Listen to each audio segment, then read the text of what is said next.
We have colleagues that have now joined us. Senator Young. Thank you, Chairman.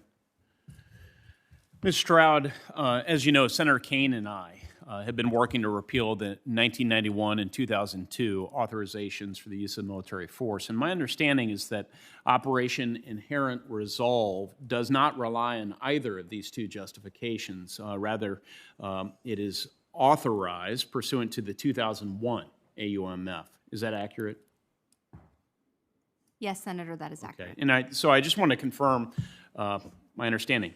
Would repeal of the 2002 and 91 AUMFs negatively impact our mission or endanger our service members whatsoever in Syria under Operation Inherent Resolve? The administration's review is that repeal of the 2002 AUMF would be unlikely to constrain our reasonably foreseeable range of operations in Syria or Iraq, or to impact our ability to protect U.S. national security. There are no ongoing military activities that rely solely on the 2002 AUMF as a domestic legal basis. Right, and the 1991 AUMF is so far into the past that it's really not even at issue in most people's minds. Is that accurate? Yes, it's accurate. Okay. Does DOD have the authorities and resources necessary to counter Islamic State in the eastern Syria security area and to conduct related counterterrorism operations? Yes, Senator. As a matter of domestic law, we rely on the 2001 AUMF to authorize the use of force in Syria against al-Qaeda and ISIS. All right. Thank you. Well, put me on record. I still think it's a good idea since we are allies with the Iraqi government, the Iraqi people, to send that message that we are not any longer at war with them. The 02 AUMF was, of course, targeted at Saddam Hussein's regime. Assistant Secretary Leaf, despite your opening statement, I'm concerned the administration is signaling its open to some normalization through its brokered deal to deliver gas to Lebanon via a pipeline in Syria. The Assad regime will receive gas in recompense for facilitating this flow. This seems in direct contravention to our policy in Syria and counter to the intent of the Caesar Act. How does the Lebanon gas deal not violate U.S. sanctions, barring transactions with the Syrian government?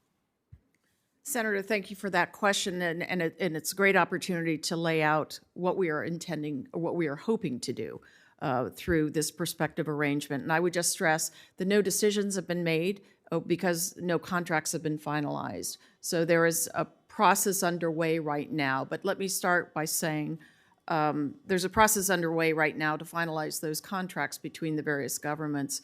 But let me start by saying that the driver for any such arrangement is the benefit of the Lebanese people. Lebanon has been in a parlous state for several years and is now on the verge of state collapse, of societal collapse. We are trying through a variety of measures to put a floor under such a prospect because the repercussions for the Lebanese people are one thing, but the repercussions for the wider region would be even greater for Israel, for Jordan, and others. So we are working on a variety of measures, and this is one of them. This was proffered by regional governments coming forward with regional solutions. That's Egypt and Jordan, transferring Egyptian natural gas via Jordan, and as you said, through Assyrian pipelines.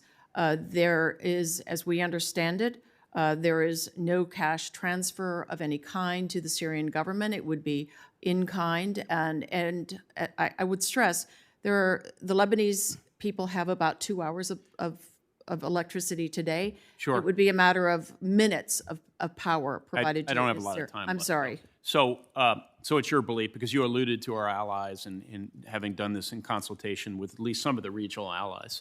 You don't think this sends mixed messages or any sort of negative message to allies who are fighting against the Assad regime and countries in the region who are concerned about isolating the Assad regime and holding Mr. Assad accountable?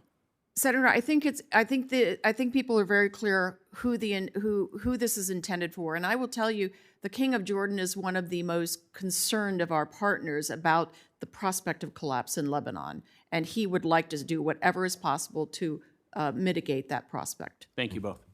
Okay.